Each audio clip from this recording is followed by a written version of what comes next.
जैसा कि वो पेन से एक उदाहरण बताया करते थे। पेन ऊपर का जो कैप होता है वो छोटा होता है, नीचे का हिस्सा बड़ा होता है, इस तरह से। तो ये उनको आसानी रहती थी समझाने में और समझने में भी कि ऊपर के जो लोग हैं वो 15% हैं और जो नीचे हैं वो 85% हैं। तो 85% के ऊपर 15% हावी है।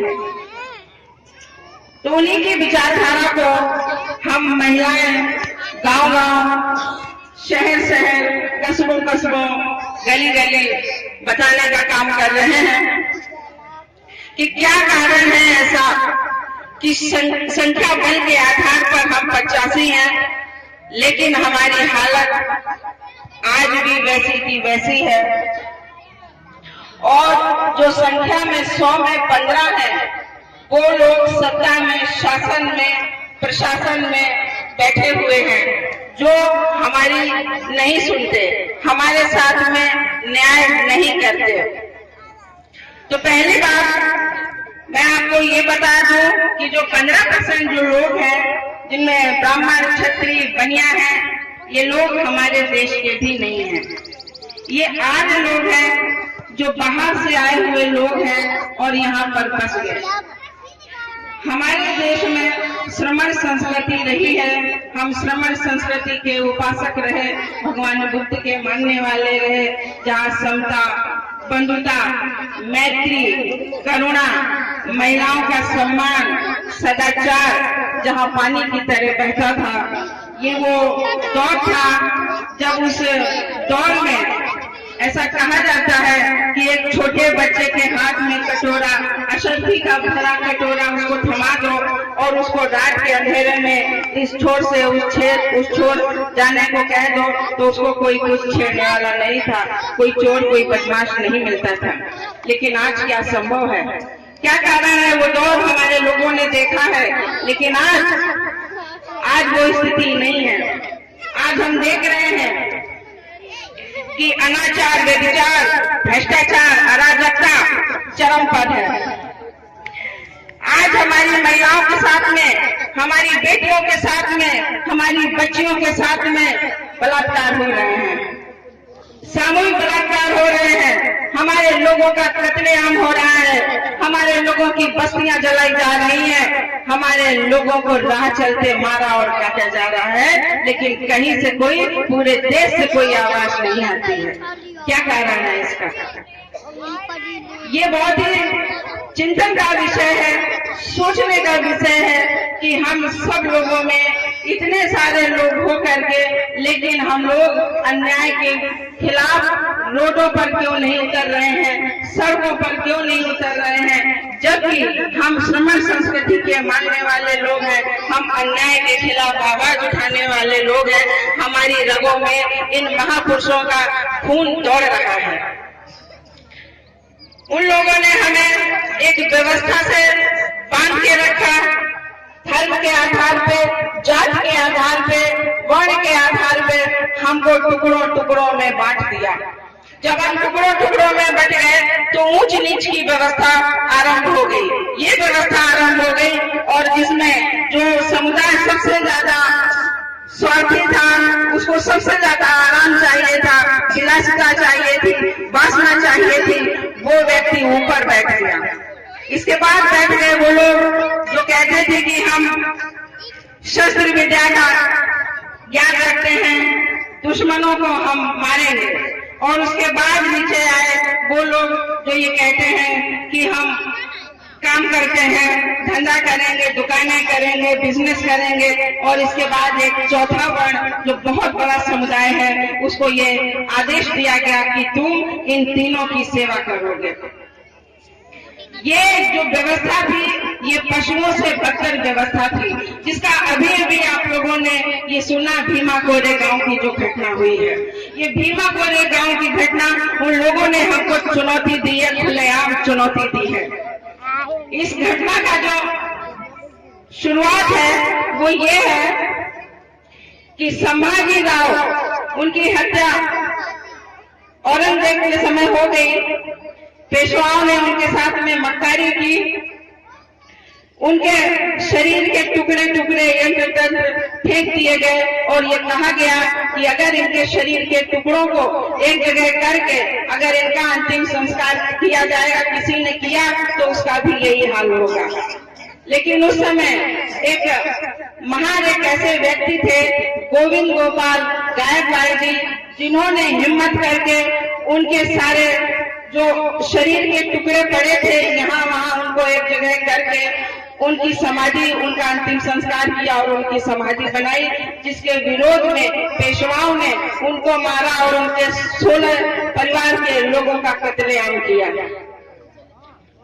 इसके बाद संभाजी राव के लोगों ने उनकी समाधि बनाई और जो वहां के पेशवा थे वो चालाकी से, चाटुकारिता से राजा बन बैठे, पेशवाई करने लगे। और ये वो दौर था जब हमारे लोगों के गले में हांडी टांगी जाती थी, कमर में झाड़ू बांधी जाती थी, उन्हें थूकने के लिए सड़कों पर मनाही थी। वो सुबह शाम नहीं निकल सकते थे, वो भरी लू लपट की गर्मी में दोपहर को निकलते थे। एक उनका अलग रास्ता था, मंदिर की ओर भी वो नहीं जा सकते थे। वो लोग जो प्राकृतिक संसाधन है हमारे, जैसे तालाब, इसका भी पानी नहीं पी सकते थे। वहां पर जानवर पानी पी सकते थे, लेकिन एक इंसान का बच्चा वहां पर पानी पी नहीं सकते थे। हमारे लोगों का सांस लेना मुश्किल हो गया था। ये वो व्यवस्था कायम थी। तो जब अंग्रेज भारत आने लगे तो हमारे लोग, उनके अंदर इतनी बेबसी थी, इतना अपमान था, इतना गुस्सा था, जो आक्रोश बन के फूटा। वो लोग अंग्रेजी सेना में शामिल हो गए। महान रेजिमेंट जो 500 लोग थे हमारे लोग, ये घटना है 1 जनवरी 1818 को, जो महान वीर सैनिक 42-43 किलोमीटर पैदल चल करके, भूखे प्यासे चल करके युद्ध स्थल पर पहुंचे भीमा कोरे गांव में। और जो पेशवाओं के जो सैनिक थे, जो ब्राह्मण थे, पेशवा थे, उनकी संख्या 28,000 थी। ये बहुत ही गौरतलब बात है हमारे लिए, ये जानना बहुत जरूरी है। हमारी माताओं बहनों को ये जानना बहुत जरूरी है कि 28,000 पेशवा ब्राह्मण थे और हमारे लोग केवल 500 महान सैनिक थे। और उन्हीं 500 महान वीर सैनिकों ने 28,000 पेशवा ब्राह्मण, जिनको कहते हैं कि ये ब्रह्मा के मुख से पैदा हुआ है, उनको धूल चटा दी थी, धूल चटा दी थी। उनका कत्लेआम किया था, उनको काटा था, मारा था। वो भूखे प्यासे लोग थे, वो महान सैनिक लोग थे, वो हमारे पूर्वज थे। हम उनको नमन करते हैं उस धरती को जहां उन लोगों ने इतना बड़ा युद्ध छेड़ा। उस घटना को याद करने के लिए, अपने वीर महान योद्धाओं को नमन करने के लिए, श्रद्धांजलि अर्पित करने के लिए भारत के हर राज्य से, कोने कोने से वहां हर साल लोग जाते हैं। 1 जनवरी को वहां पर एकत्र होते हैं महाराष्ट्र के भीमा कोरे गांव में।